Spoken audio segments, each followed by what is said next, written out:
l'effacement parfois, ou du moins l'oubli, peut être aussi utile que la mise en valeur de certaines mémoires.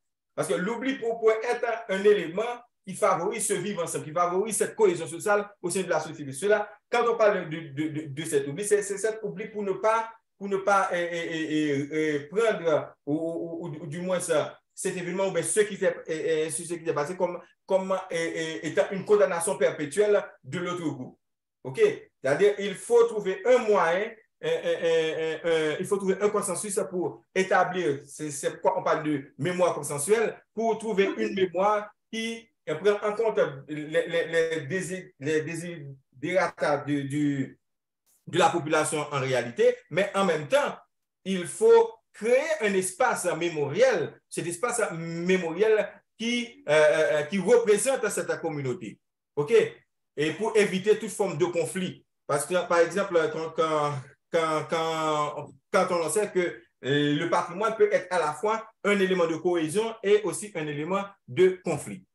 Nous, ce que nous voulons vous enseigner, c'est à savoir qu'il faut prendre en compte surtout l'aspect du vivre ensemble. On va faire la justice. Il faut, on ne saurait parler de l'amnistie et oublier tout ça. Et je crois que hier encore, j'ai lu sur Twitter un ancien député qui a dit que pour trouver la solution, l'une des propositions qu'il a fait, c'est réintégrer les gangs armés dans une force nationale comme l'armée, etc., juste pour c'est une forme, en réalité, c'est une forme d'amnistie qu'il faut donner à ces messieurs, mais l'on saurait créer, mais si l'on prend un exemple, le cas du Rwanda, le cas de l'Afrique du Sud, oui, il y a eu une forme de réintégration, une réconciliation nationale, mais au-delà de cette réconciliation nationale, ou bien avant cette réconciliation nationale, il y a eu une forme de justice nationale qui a été mise en place pour pouvoir faire la lumière, condamner ceux qui doivent être condamnés et savoir comment réhabiliter certaines gens pour réintégrer cette société de manière normale. De fait, et aussi c'est une évidence, ça souligne notre Zvetan Todorov, la mémoire ne peut prétendre être une restitution intégrale du passé. Ça, on sait déjà. Quelle que soit la personne pour raison ou une autre, il a aussi ses aspirations politiques, des aspirations culturelles, religieuses, etc.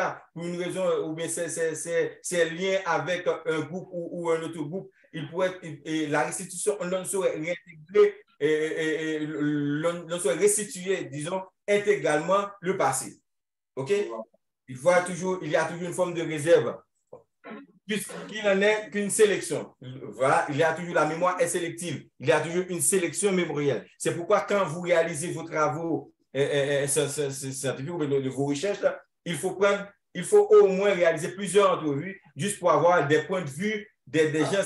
Vous allez voir que sur certains points, ils sont mis d'accord, mais sur d'autres points, vous allez voir qu'il y a des approches divergentes sur un événement qui s'était produit.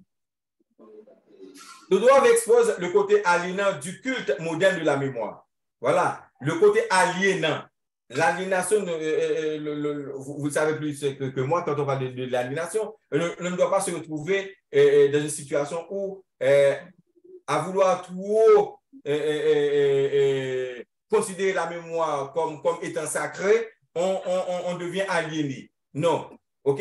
Le culte moderne de la mémoire, c'est ce qu'elle appelle aussi la surabondance de mémoire. Partout où l'on passe, on parle de la mémoire, il y a des commémorations un peu partout. Le trop de commémoration, là, ça aussi peut entraîner, peut engendrer une forme d'aliénation même des communautés. La difficulté à se souvenir peut venir du refoulement du souvenir.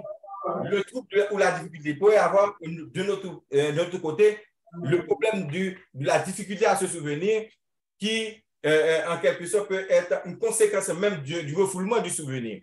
L'on ne veut plus, le fait qu'on ne veut plus parler de cet événement, c'est comme, je dirais, c'est comme un oubli volontaire que l'on se fait. On ne veut pas parler, c'est fini dans cette communauté. Il y a eu tellement, il y a un traumatisme en lien avec ce souvenir, vaut mieux ne pas en parler. En troisième lieu, il dit que recouvrer les souvenirs permettrait de le domestiquer, voire de le désamorcer.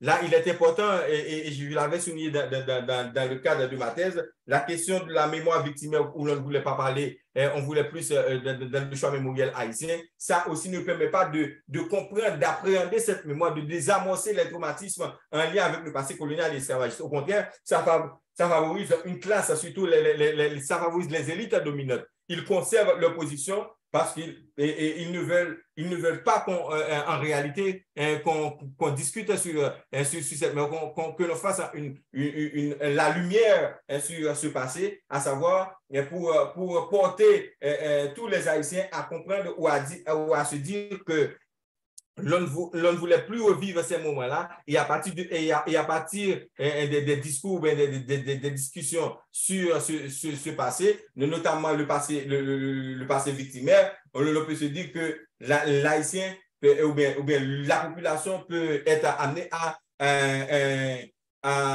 se réconcilier avec lui-même avant même de penser à travailler pour le développement d'Haïti. Parce que sinon, c'est la rumeur sur la terre. Pour Todorov, le passé ne régit pas le présent. Comme je l'avais souligné pour Maxwell la dernière fois, ce n'est pas le passé ne régit pas le présent. Ce n'est pas le passé qui conditionne le présent. Au contraire, c'est le présent qui fait usage qu'il veut du passé. Parce que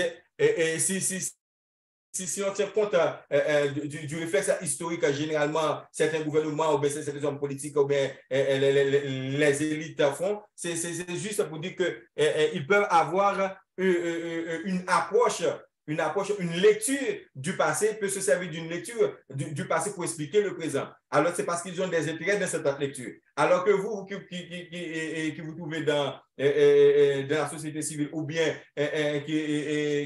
vous qui êtes étudiant, des chercheurs, vous pouvez avoir une autre réflexion, une façon de voir ce passé. C'est-à-dire, c'est là, il ne faut pas se laisser prendre dans ce piège pour dire que oui, ça va se faire de la même manière parce qu'ils ont utilisé le passé pour expliquer, c'est parce que dans le passé, il y a eu ça, il y a eu ça.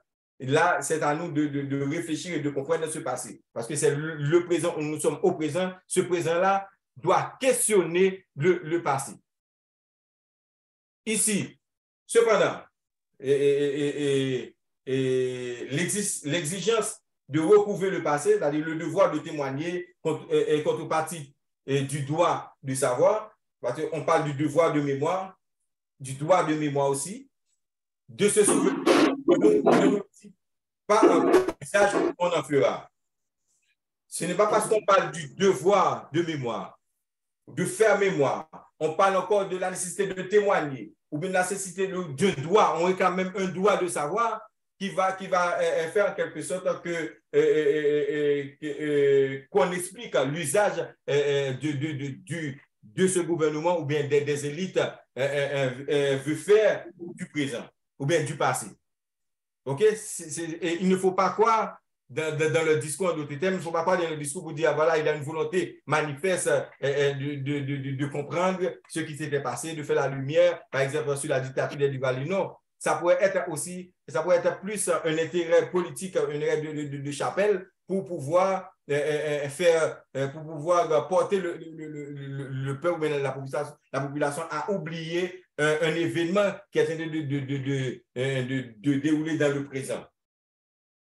Et usage contradictoire de la mémoire. Pour Zvetan Todorov, il y a deux usages contradictoires de la mémoire, indépendamment de toute connotation morale et relevant de plusieurs formes de réminiscence. L'usage littéral, c'est l'explication de l'usage littéral et l'usage exemplaire. Il y a l'usage littéral et l'usage exemplaire de la mémoire.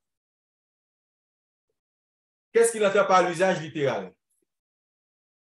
L'usage littéral, selon Todorov, tend à conserver un fait dans toute la brutalité de son traumatisme initial et étant... Excusez-moi, si je me fais un petit camp une seconde. Oui. Et moi, ou te qu'on a présenté au conseil, ou te qu'on a un petit temps pour nous faire une discussion, moi, aller net. Donc, après le deuxième usage là. Ok, d'accord. Ok. C'est parce que nous avons longtemps pas fait théorique là, il faut nous faire, il faut nous couvrir tout ça. When il y a 114 slides, nous sommes 38. Bon. Oui, l'usage littéral tend à conserver un fait dans toute la brutalité de son traumatisme initial et étend ses conséquences à tout un peuple. OK? Ici, le passé devient un fardeau et une nostalgie. C'est à la population de déterminer quelle forme de passé qu'il veut avoir. Est-ce que la population veut que son passé soit un fardeau ou une nostalgie? Pour Todorov, l'usage littéral qui rend l'événement ancien indépassable revient en fin de compte à soumettre le présent au passé. C'est-à-dire, c'est dans ce cas, quand on fait l'usage littéral, c'est comme quoi c'est le présent, c'est le passé qui détermine le présent. Et on va voir ici avec la mémoire. Oui, la mémoire est ici facteur d'aliénation et d'hétéronomie. Nous avons parlé de ça tout à l'heure, nous l'avons évoqué, la question de l'aliénation. La mémoire peut être un facteur d'aliénation.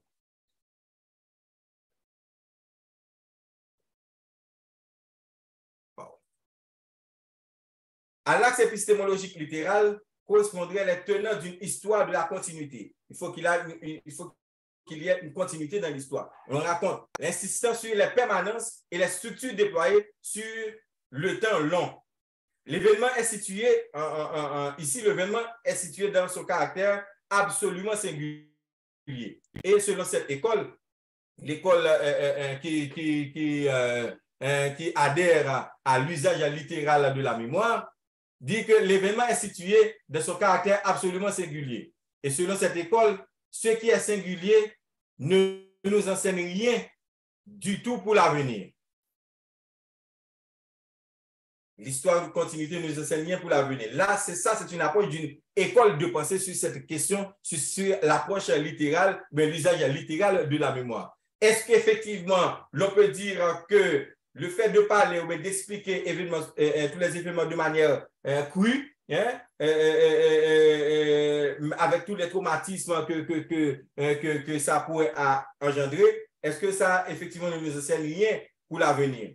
Je comprends cette démarche, c'est peut-être que les adhérents à cette école veulent nous montrer que si l'on veut vivre ensemble, si l'on veut avancer vers ce que je pourrais considérer vers une solution durable au sein d'une communauté, il faut que certains points, il faut que l'on fasse abstraction sur certains points. Je ne peux pas parler d'effacement, mais on peut oublier certains éléments de manière volontaire juste pour avancer, pour créer cette symbiose au sein même de la communauté. Nous sommes plus dans une approche foucaldienne, c'est Foucault, dans une histoire qui explique plus qu'elle ne cherche à comprendre. Là, c'est l'approche et l'usage littéral. C'est une histoire qui explique plus. Généralement, on critique aux historiens le fait de rapporter des éléments, mais ils n'analysent pas les éléments.